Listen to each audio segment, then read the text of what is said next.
So That's a really good point. I was following I'm not a very political person, but I followed the government shutdown sure, pretty closely.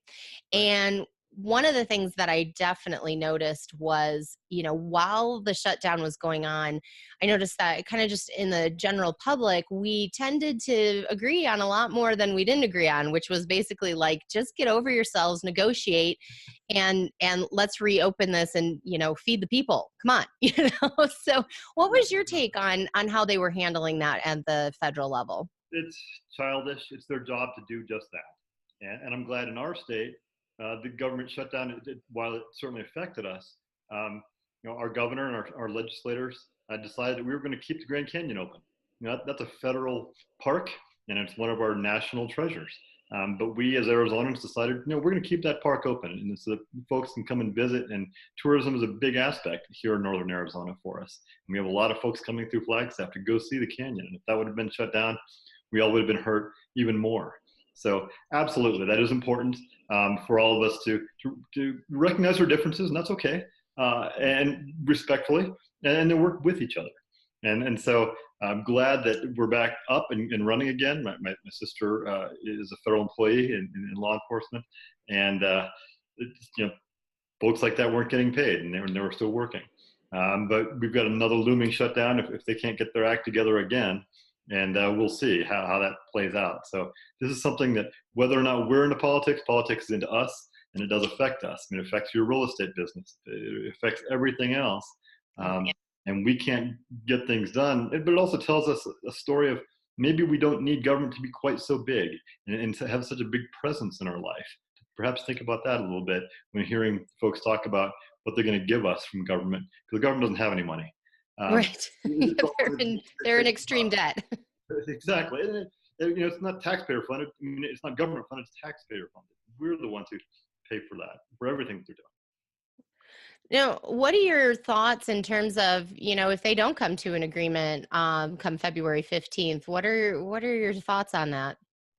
Well, at this point, it's political theater, and who can put more pain on the other side, and it's childish.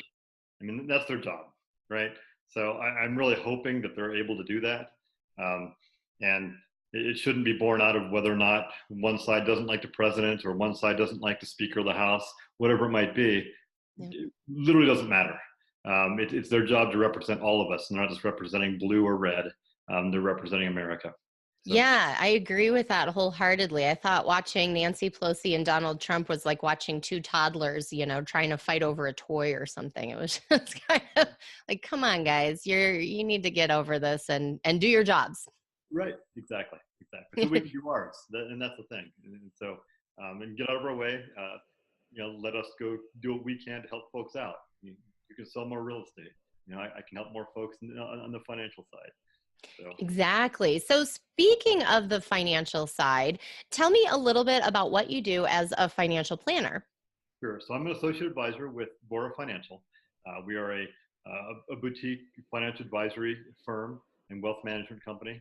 And we're right downtown Flagstaff, historic downtown Flagstaff on Birch Avenue. And Darmish Vora has owned that and has been doing that for nearly 30 years. And with a lot of clients, and so helping a lot of folks and being involved in the community in a lot of different aspects. So one of the things in the uncertainty, we've all seen the recent undulations of the stock market, and that's always the case. And it's not a matter of if the market corrects or goes down quite a bit, but when. And we all remember what happened in 2008 when people's fortunes were lost in about 6 months. And it took nearly a decade to get that back. And you understand, being in real estate, you remember that, and that crash. And nothing was safe. Good stocks and nice properties all went down. Yep. Everything. So it's about protecting our assets that we have. And so that's one of the things that I talk about quite a bit are the fixed annuities, where they're not designed to get you rich, but they're designed to keep you from being poor. And one of the nice ones that I like is it's a 50% participation rate, meaning that if you have an annuity where, say you've got $1,000 dollars in it, and the market goes up by 1,000 points, you get 500 of those points. But if it goes down 1,000 points, it stays level. And Interesting. so therefore, you get half of the gains, but none of the losses. With that, you're not going to lose money. And that's a guaranteed. It is an insurance product.